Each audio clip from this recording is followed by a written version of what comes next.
America का भारत की तरफ दोहरा रवैया तो हम सबने देखा ही है, क्योंकि एक और अमेरिका भारत को अपना रणनीतिक साझेदार बताता है और वही दूसरी ओर पिछले कुछ सालों से सिर्फ बहाने देने में लगा हुआ है।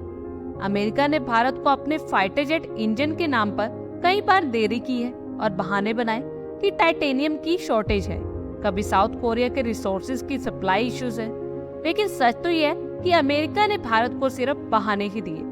हालांकि स्वीडन ने भारत को 114 ग्रिपेन फाइटर जेट्स का ऑफर दिया। उन्होंने वादा किया कि हम 3 साल में ये एयरक्राफ्ट डिलीवर कर देंगे। यहाँ पर ध्यान देने वाली बात तो ये है कि ग्रिपेन में भी वही अमेरिकन इंजन लगाया गया है। तो अब सवाल ये उठ रहा है कि स्वीडन को अगर सही समय पर इंजन मिल सकता है तो भारत को क्यों नहीं। साउथ कोरिया के फाइटर जेट्स में भी वही F404 इंजन लगा है जो भारत के तेजस में है। साउथ कोरिया को ये इंजन समय पर मिल गया, लेकिन भारत को नहीं मिला, और ये इशारा करता है कि अमेरिका ने भारत को जानबूझकर बेवकूफ बनाया।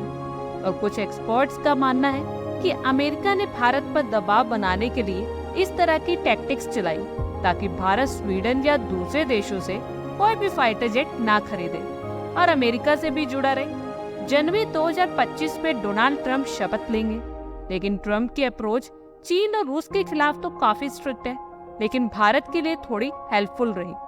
अब ट्रंप के आने के बाद ये देखना होगा कि अमेरिका भारत के लिए पॉजिटिव अप्रोच रखता है या पहले जैसे ही रहेगी। हालांकि भारत हमेशा से अपनी स्वतंत्र विदेश नीति को फॉलो करता है। अमेरिका की चालबाजी पर भारत ने संयम से काम लिया।